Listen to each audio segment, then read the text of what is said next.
Article 21 of the Indian constitution जो right to privacy है, ये लिव इन रिलेशन का रजिस्ट्रेशन अपने आप में उसका वायलेशन है।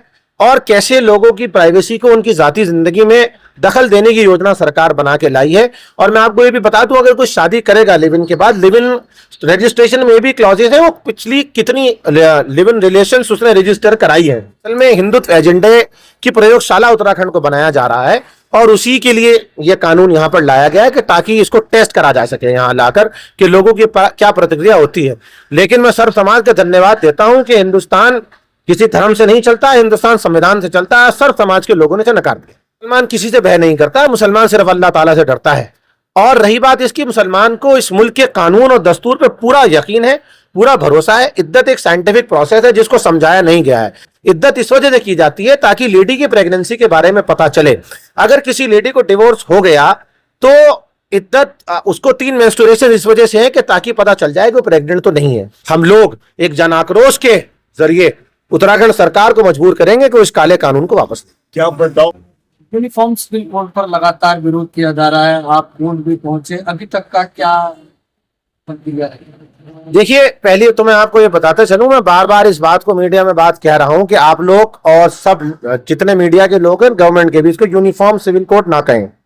उसकी वजह यह है कि इसकी यूनिफॉर्मिटी नहीं है, ये सारी कम्युनिटीज पे एप्लीकेबल नहीं है। कुछ स्पेशल ट्राइब्स हैं, उन्हें इससे एग्जम्पशन दे दिया गया है। तो पहली बात तो यह है कि यूनिफॉर्म नहीं है, ये पर्सनल लॉज ऑफ उत्तराखंड कहलाए जा सकते हैं। दूसरी बात यह है कि हमने सड़क से लेकर और विधानसभा तक और विधानसभा से अब न्यायालय तक हम इसका विरोध करते आ रहे हैं, क्योंकि हमें ऐसा लगता है कि यह संवैधानिक मूल्यों के विरुद्ध है। और आज हमारी सुनवाई उच्च न्यायालय नैनीताल में हुई है, जिसको जजेस ने सुना और उसमें टाइम फिक्स किया है। आगामी अप्रैल में इसकी आगे अगली सुनवाई होने वाली। कानून बन गया है, क्या लग रहा है आपको इसमें जो है संशोधन हो पाएगा?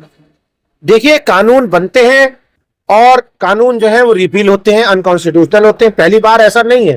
अभी मैं हाल ही की बात आपको बताता चलूं, एक कानून जो है काला कानून किसानों के विरुद्ध केंद्र सरकार लाई थी, लेकिन किसान भाइयों ने संघर्ष किया, अन्नदाताओं ने संघर्ष किया और भारत सरकार को इस बार पे मजबूर करा कि वो उस काले कानून को वापस ले। ऐसे ही हम लोग एक जन आक्रोश के जरिए उत्तराखंड सरकार को मजबूर करेंगे कि उस काले कानून को वापस ले। क्या बदलाव होने की उम्मीद है आपको? एक तरीके से देखा जाए यूसी की तैयारी 2024 से चल रही थी, अब लागू होने के बाद हम देख रहे हैं कि विरोध ज्यादा है।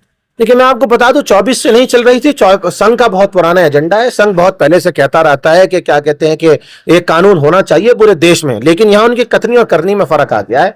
वो देश की बात कर रहे थे, अब ये राज्य में कैसे आ गया। असल में हिंदुत्व एजेंडे की प्रयोगशाला उत्तराखंड को बनाया जा रहा है और उसी के लिए यह कानून यहां पर लाया गया है कि ताकि इसको टेस्ट करा जा सके यहां लाकर कि लोगों की क्या प्रतिक्रिया होती है।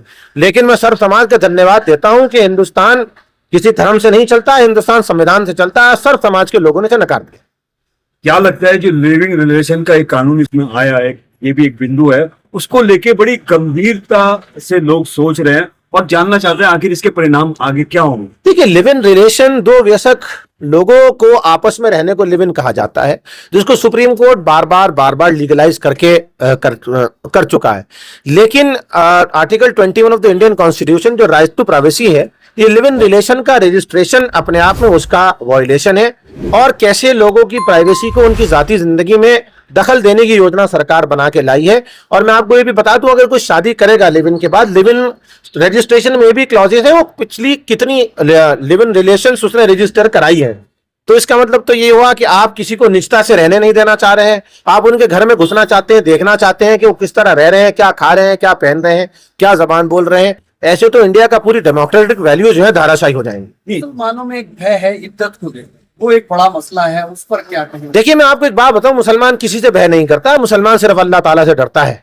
और रही बात इसकी, मुसलमान को इस मुल्क के कानून और दस्तूर पे पूरा यकीन है, पूरा भरोसा है। इद्दत एक साइंटिफिक प्रोसेस है जिसको समझाया नहीं गया है। इद्दत इस वजह से की जाती है ताकि लेडी की प्रेगनेंसी के बारे में पता चले। अगर किसी लेडी को डिवोर्स हो गया तो इद्दत उसको 3 मेंस्ट्रुएशन इस वजह से है कि ताकि पता चल जाए कि वो प्रेग्नेंट तो नहीं है।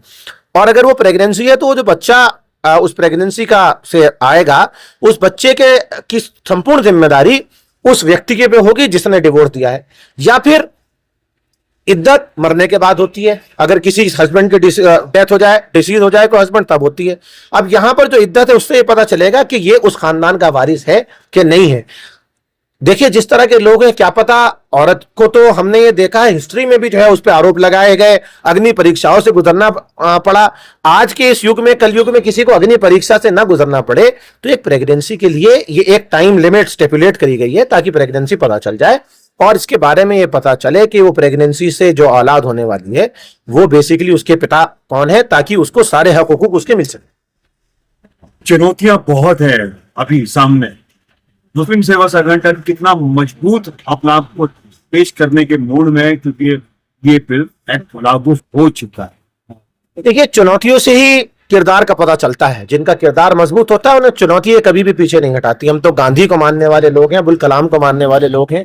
जैसे गांधी ने, अबुल कलाम ने, नेहरू ने और दूसरे फ्रीडम फाइटर्स ने नॉन वायलेंस को थाम कर अहिंसा के पथ पर चल के अंग्रेजों को यहां से भगा दिया था, ऐसे ही अंग्रेजों को, चोले को, चपाटों को हम उनके साथ संवैधानिक तरीके से लड़ने का काम करेंगे और उनको याद दिला देंगे कि गवर्नमेंट में और रूलर में फर्क होता है। वो गवर्नमेंट है, वो रूलर नहीं है, वो राजा नहीं है, वो चुने हुए प्रतिनिधि है और चुने हुए प्रतिनिधि आते और जाते रहते। क्या बदलाव की सूरत नजर आ रही है? अंतिम बदलाव बिल्कुल होगा। न्यायालय ने एक्सेप्ट कर लिया, पता ये चला कि इसमें कॉन्स्टिट्यूशनल कहीं ना कहीं त्रुटियां हैं, इसलिए न्यायालय ने इसे एक्सेप्ट किया, वरना रिजेक्ट भी कर सकता था।